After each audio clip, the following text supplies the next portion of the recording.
안녕하십니까. 제2강 예수의 행적에 대해서 보겠습니다.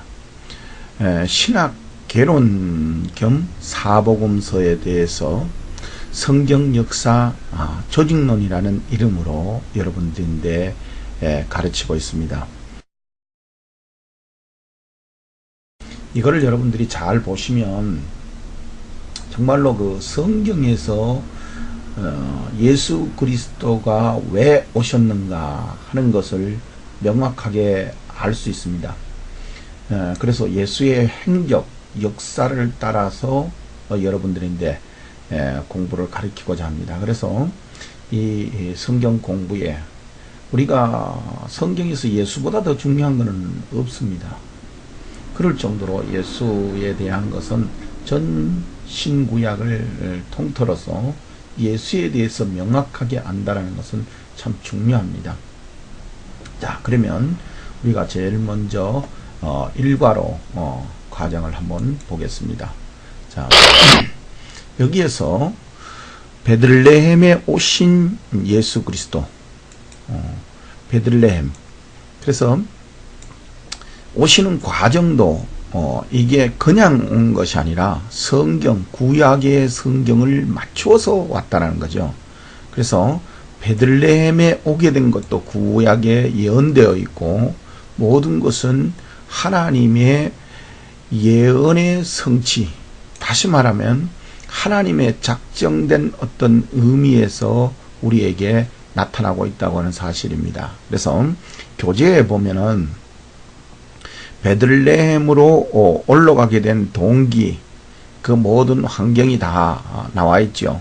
올라가게 된 동기는 우리가 그 성경에 보다시피 여러분들 잘 아시는 대로 사회적 관점에서 봤을 때는 우연이지요. 거기에 보면은 그때 당시에 그 분봉왕이 호적을 하라 이렇게 돼 있었다고 합니다. 그래서 고향인 땅 베들레헴을 향해서 올라가서 거기에서 호적하러 올라간 거죠.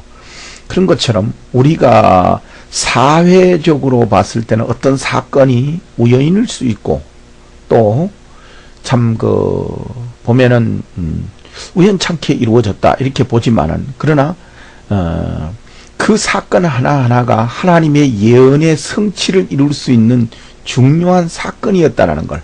세상 사람들은 우연히 호적을 했는데 근데 그 속에서 하나님은 하나님의 예언이 성취되는 그런 역사가 일어나죠.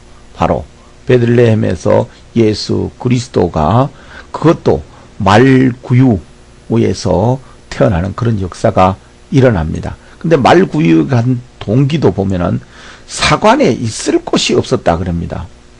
그렇기 때문에 말구유에서 나졌다. 그 말구유가 뭡니까? 구유라는 자체가 그 양들이 들어가 있는 그런 마구간이죠. 그런데 거기에 들어가셔서 예수 그리스도가 나게 됐다. 즉 양은 양의 태어날 장소에서 태어나야 됩니다. 놀랍게도 예수님은 어린 양이라고 성경에 표현하고 있습니다. 그래서 예수님이 태어날 장소는 구유가 맞습니다. 그렇기 때문에 이거 하나하나가 어떻게 깊이 심도 있게 보면은 다 하나님의 성취라고 볼 수 있죠. 자, 여기에서 예수님이 오신다라는 소식을 제일 먼저 들은 자들은 그 목자들이라고 하는 그 당시에 어떻게 보면은 멸시받고 천대받고 소외시되던 그런 자들입니다. 다시 말하면 여기에서 예수님의 소식을 직접 그때 당시에 인간의 어떤 질서로 봤을 때는 제사장들, 특히 대제사장이 먼저 알았어야 되고 그 다음에 제사장들 이런 믿는 자들이 먼저 알았어야 하는데 불구하고 그때의 천사들은 그들에게 가지 않고 오히려 그때에 멸시받고 천대받던 목자들인데 와서 예수 그리스도가 나실 것을 예언하는데 가르쳐줍니다. 내가 온 백성에 미칠 큰 기쁨의 좋은 소식을 너희에게 전하노라. 이거는 뭐 마테마가 누가 다 이 소식을 전하죠. 그래서 그런 것을 잘 보면은 하나님의 역사가 어떻게 우리 가운데 이루어지고 있는가 하는 것을 볼 수 있습니다. 특히 요한복음 1장 14절에 보면은 말씀이 육신이 되어 우리 가운데 가신다.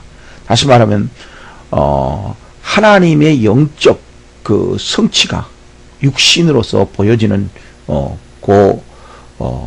찰나지요.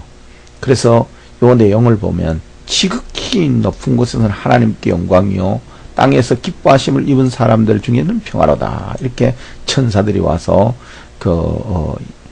전하는 중요한 메시지죠. 이런 내용 하나하나를 보면 알 수가 있고, 그 다음에 예수가 태어난 지 8일 만에 할례를 받았습니다. 그래서 이거는 성경적 그 내용이 쭉 그대로 통보된 거죠. 자, 그 다음에 예수 그리스도께서 탄생하시고 여러 가지 의문점에 대해서 내용들이 많습니다. 근데 여기에서 특별히 여러분들이 잘 아시는 대로 그때 당시에 예수 그리스도를 알아본 사람이 사가리아라고 하는 사람, 그 다음에 여러분들이 마리아 뭐 이런 사람들은 이제 예수 그리스도가 태어날 것을 예언적으로 받은 사람들이죠. 근데 여기에서 여러분들이 잘 알아야 되는데 사가리아는 자기 자녀가 태어날 것에 대해서, 즉 요한이 태어날 것에 대해서 예수님이 예언을 하나님이 예언을 주시죠. 말씀을 와서 합니다. 그랬더니 사가리아가 내가 나이 많고 내 아내도 나이가 많아서 이미 어떻게 보면은 구약의 그 아브라함의 아내처럼 내가 경수가 이미 끊어졌는데 어떻게 날 수 있느냐, 뭐 이런 쪽으로 얘기를 한 걸로 보여집니다.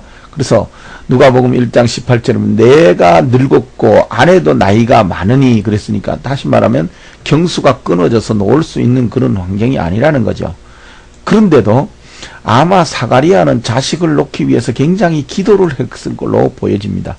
근데 자기 기도를 해놓고 자기가 성취되면은 믿지 않는 것이 어떻게 보면은 성경의 내용들이 거의 다 그런 내용들이, 기도했는 사람이 안 믿는다는 거죠. 오늘날도 마찬가지입니다. 예수 믿는 사람이 예수 믿는 기도를 해놓고 믿지 않는 거 참 놀라운 일입니다. 어쨌든 그런 것들입니다.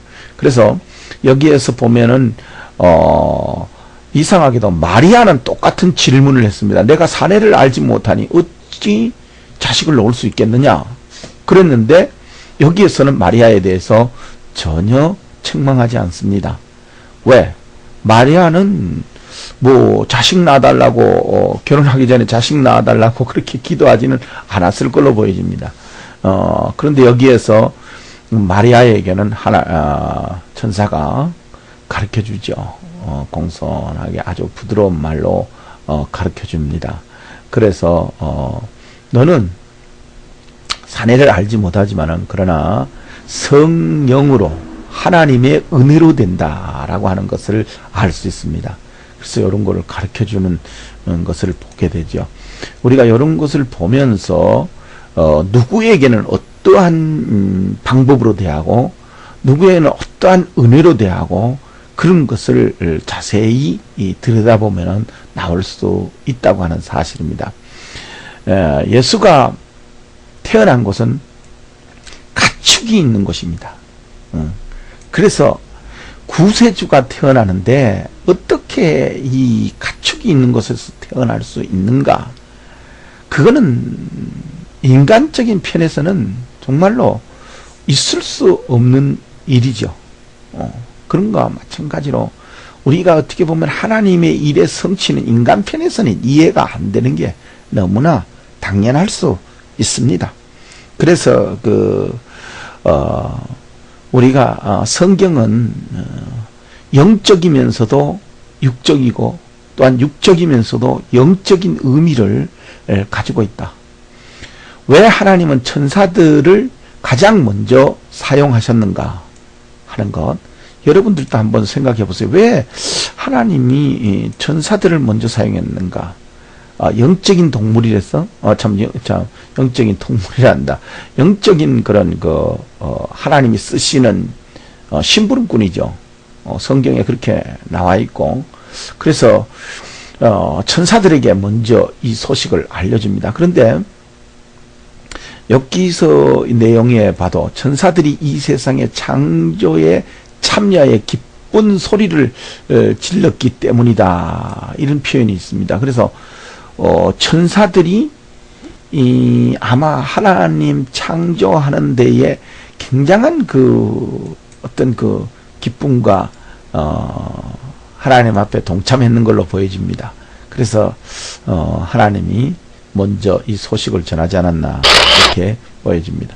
자, 이제 예수 그리스도가 나시기 위해서 베들레헴에서 예루살렘으로 올라가죠. 예수님의 부모는 하나님께 예수를 드리기 위해 그분을 데리고 예루살렘으로 올라갑니다. 올라갈 때 이때에 시므이나 안나라고 하는 사람이 나타나는데, 이 안나라고 하는 사람은 여인입니다. 어떻게 보면 선지자죠. 선지자. 구약에도 드보라는 선지자가, 예언하는 선지자가 있었죠. 시므이가 거기에 나오는데, 이 사람들은 예수가 강보에 쌓였는데, 다시 말하면 어린 포대기 강보에 쌓였는데도 불구하고 그걸 그리스도인 줄을 알아보고 경배하는, 그리고 찬양을 하는 그런 것을 보게 됩니다. 그런데 이때 실제로 알아봐야 될 많은 주의 종들이 있었죠. 여러분들 아는 대로 제사장과 대제사장, 그때의 헤롯 성전이라든지 아주 훌륭하게 지어진 환경들이 많이 있습니다만은, 그런데 그 안에 있었던 사람들은 전혀 알지 못했다고 하는 사실이죠. 그 다음에 예루살렘에서 나사렛 예수에서 베들레헴으로 가신다. 자, 여기에서 이제 예루살렘으로 오셨다가 이제 여기에서 환영을 받고, 그리고 나사렛으로 가시죠. 거기에서 이제 여기 우리가 잘 봐야 될 것은 나사렛에서 베들레헴으로 가셨을 때, 이때에 다시 베들레헴에서 중요한 거는 동방박사들이 여기에 찾아온다는 겁니다. 이때가 얼마 정도 됐을까? 여기에서 우리가 좀 의문시 되는 것이 있는데, 과연 이 동방박사가 누구냐 하는 점, 이 박사들이 누구였을까? 이렇게 표현하는 것. 그 다음에 그들이 왜 찾아왔는가? 어떻게 찾아왔는가? 이런 것이 상당히 궁금증을 더해주고 있고, 그 다음에 언제 베들레헴에 도착했는가? 이런 걸로 이제 우리가 궁금증을 볼 수가 있고, 그 다음에 더 나가서 헤롯이 나중에 죽이려고 할 때에 그때의 그 사람들의 예수 그리스도의 나심에 대해서 나이를 측량을 했는데, 그때에 3년 이렇게 측량을 했습니다. 그래서 한 2년 정도 후에 이들이 찾아왔는 것이 아닌가, 그렇게 보여집니다. 그러니까 예수님이 한 2세 정도 됐을 때, 그래서 이런 것들이 어떻게 이렇게 찾아올 수 있었는가 하는 거는, 이것도 의문이 많습니다. 왜냐하면 새벽별이 예수 그리스도의 탄생을 알렸다라고 이렇게 되어 있거든요. 그런데 2년 후에 예수님이 누워 있는 곳에 오셨다면은 그 또한 의문이 될 수 있습니다. 이런 것들은 여러분들이 뒤에 가서 여러분들 스스로 한번 연구를 해보시고, 그 다음에 몇 명의 박사들이 왔냐? 우리가 동방박사 세 사람이라고 항상 그렇게 이야기를 합니다. 그런데 동방박사가 진짜 세 사람이냐 하는 것은 성경에 기록이 없습니다.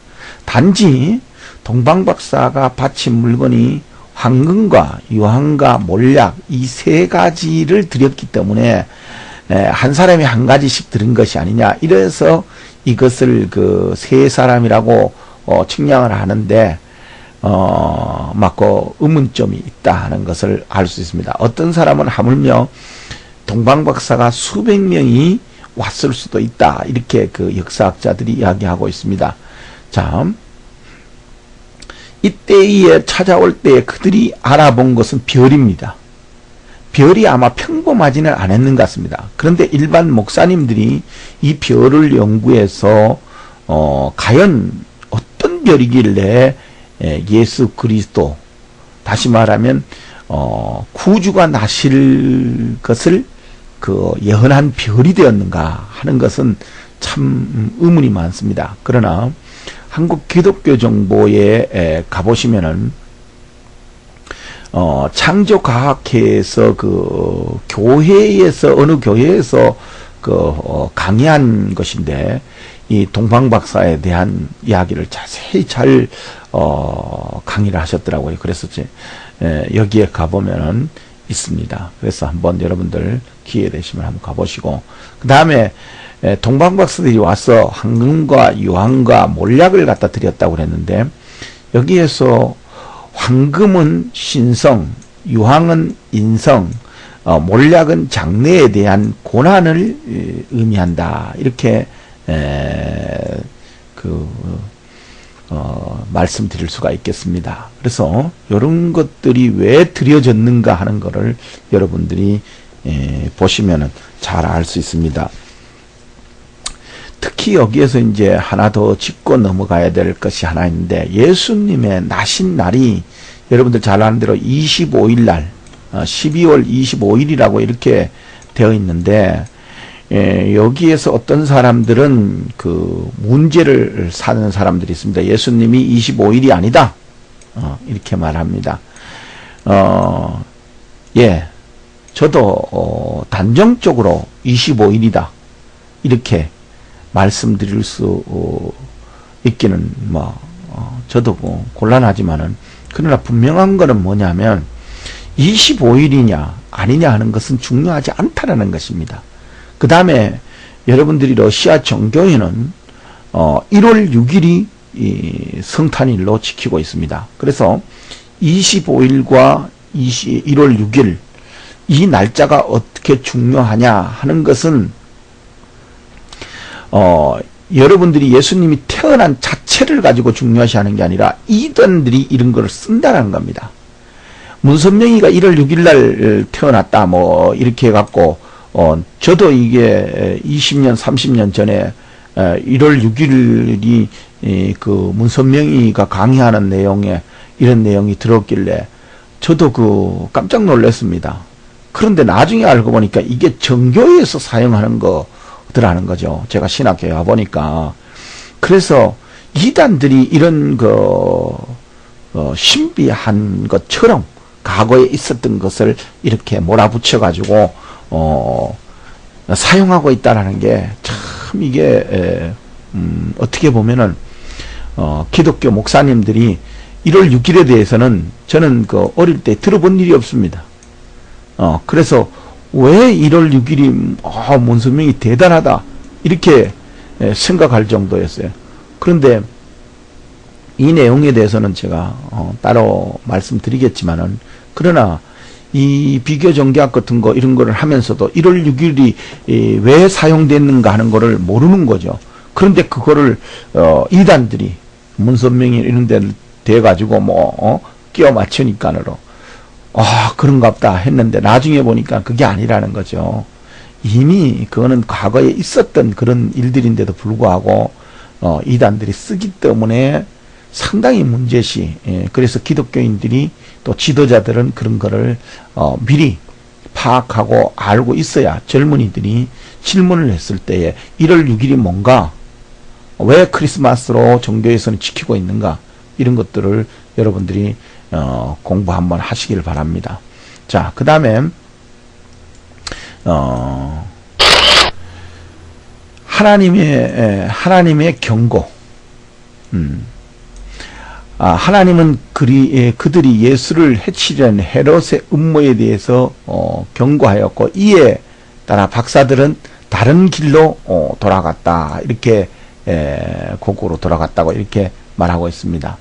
그래서 여러분들이 그 책에 보면은 자세히 뭐 예수님의 할례에 대해서도 쭉 나와 있고 내용에 대해서도 여러분들 쓰여 있으니까 책을 잘 보시기를 바랍니다.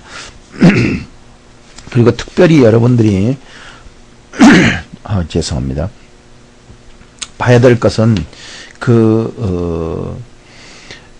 여기에서 예수님을 해치려고 할 때에 예수님은 애굽으로 피하죠. 피합니다. 그러니까 우리가 정말로 어려울 때는 정말 사단이 올 때는 어쩔 수 없는 것 같습니다. 그래서 여기뿐만 아니라 순간순간이 보면은 사단의 어떤 회가 클 때에는 피하는 수밖에 없다고 하는 것을 보여줍니다. 여러분들이 잘 아는 대로 이스라엘이라고 하는 유다가 망할 때에 북쪽 이스라엘과 남쪽 유다가 망할 때에 남쪽 왕 여호야김이라든지 이런 사람들은 계속 대항에서 싸웁니다. 근데 에레미야가 싸워서는 안 된다고 그러죠. 싸워서는 안 된다고 그럽니다. 근데 이미 한번 작정된 것은 안 되는 거예요. 근데 여기에서도 예수 그리스도를 해치려고 한 것에 대해서는 이미 작정된 것이기 때문에 피합니다. 그리고 나서 예수님 피했는 걸 알고 그때 당시에 예루살렘 근방에 있는 어린 아이들을 다 헤롯이 살해하죠. 살해하는데 그때의 성경의 비유에서 라헬이 자식을 위해서 애국함과 같다, 뭐 그런 표현으로 써놨습니다. 그 정도로 사단의 강한 권세가 마지막 때에도 강할 것을 우리가 미리미리 한번 잘 보시길 바랍니다. 그 다음에 애굽에서 이제 헤롯이 죽었다라는 소식을 듣고 다시 돌아옵니다. 헤롯이 죽은 후에 요셉은 주의 천사로부터 이스라엘로 돌아가를 지시를 받습니다. 그래서 돌아오죠. 순종합니다. 근데 이제 돌아와서 봤는데도 불구하고 헤롯의 동생이 또 지배를 하고 있습니다. 그래서 두려워합니다. 두려워해서 주저주저 하지요. 그래서 나사렛이라고 하는 동네로 갑니다. 그래서 나사렛 예수다 이렇게 표현을 하죠. 근데 이사야 11장 1절에 보면은 나사렛인이라 칭한다라고 나왔습니다. 그래서 예언의 성취다 이렇게 볼 수 있겠습니다. 그래서 나사렛에서 예수는 키가 자라고 강해지고 지혜와 총명이 되어지더라. 그래서 하나님의 은혜가 그 위에 있었더라. 이렇게 누가는 표현하고 있습니다. 그래서 이런 것을 여러분들이 잘 보시고 그 다음에 이제 들어가야 될 것이 나사렛에서 예루살렘으로 12살쯤 되었을 때 예수님이 이제 올라오시는 장면이 나타납니다. 여러분들이 제가 이렇게 말씀드리는 것은 예수 그리스도가 나면서부터 행적을 지금 짚어드리는 겁니다. 행적. 그러니까 예수님이 나시면서 어떻게 행적을 밟아서 이렇게 올라오시는가. 그런데 그 행적이 예수님이 승천하실 때까지 10강의로 만들어져 있습니다. 그래서 여러분들이 이것을 예수 그리스도의 행적을 한번 잘 보세요. 자, 그 다음에 이제 예수 그리스도께서 절기에 맞춰서 예루살렘 성전으로 오시게 되는데, 이때에 이제 들어오자마자 아마 거기에 제사장들이나 여러 가지 학사들이 있었는 것 같습니다. 그래서 예수님이 거기에서 신앙에 대한 토론을 합니다. 근데 그분에 대한 학식이 풍부한 박사들이 그분의 지혜에 놀라더라 그럽니다. 근데 중요한 거는 예수님 자신은 놀랄 이유가 아닌 게, 우리가 백문의 불여일견이라 100번 듣는 것보다가 한 번 보는 것이 확실해. 예수님은 이미 다 본 것이기 때문에 뭐 오키까지 다 설명을 할 수 있는 그런 능력과 권능이 있는 분이거든요. 그렇기 때문에 거기에서 뭐 누가 대항할 수 있는 게 아니죠. 하나님에 대해서는. 그렇기 때문에 학식으로 알았던 박사들, 거기에 모였던 뭐 제사장들이라든지 뭐 어쨌든 바리새인들이라든지 이런 사람들이 학식으로 알았지 않습니까? 이 사람들은. 근데 예수님은 확실하게 본자고 본인이 하나님과 그 자녀이기 때문에 그 비교할 수 있는 그런 게 아니죠. 그래서 그들과 대화했을 때 대화가 안 되는, 얼마나 그 어린 나이에도 불구하고 12살짜리가 하나님에 대해서 논쟁을 벌였는데도 이 박사들이 놀랄 정도니까. 그 다음에 성경에 기록된 그분의 말씀 가운데 첫 번째 말씀. 자, 어찌하여 나를 찾으셨나이까? 내가 내 아버지 집에 있어야 될 줄 알지 못하나이까? 이 말은 뭡니까? 예수님하고 같이 갔다가 다시 이제 그 나사렛으로 돌아가는데 한참 가다 보니까 없는 거예요, 예수님이. 그렇죠? 그래서 다시 그 어머니가 예수님을 찾아왔을 때 하는 얘기 아닙니까? 근데 이제 내가 내 아버지 집, 이거 참 또 문제가 많습니다. 이 아버지라는 문제가, 이게 이런 것들을 가지고 이단들이 또 많이 사용하죠. 이단들은 이 아버지를 보고, 특히 문선명이는 참 부모라 그럽니다. 이 아버지, 분명히 예수님도 아버지라고 썼고 우리도 기도할 때에 아버지라고 쓰지 않습니까? 그러니까 아버지니까 참 부모다 이렇게 씁니다. 근데 중요한 거는 여기서 그런 게 중요한 게 아닙니다.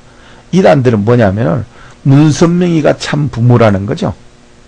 이거를 하여튼 간에 지금 그런 시간이 아니기 때문에, 그런데 그런 내용을 여러분들이 명확하게 알 필요가 있다. 자, 예루살렘에서 나사렛으로 이제 돌아가죠. 그래서 마리아와 요셉과 함께 돌아가서 그들을 받들면서 이제 거기서 성장을 하기 시작을 합니다. 그런데 거기에 이제 성경에 표현하는 게 4가지. 지혜의 키, 하나님의 사랑스러움, 사람들에게 사랑스러움, 뭐 이런 거, 전신적, 신체적, 영적, 사회적 이런 것의 성장을 의미하고 있다고 볼 수 있겠습니다. 그래서 이런 것에 예수님이 성장해 가시더라. 그 다음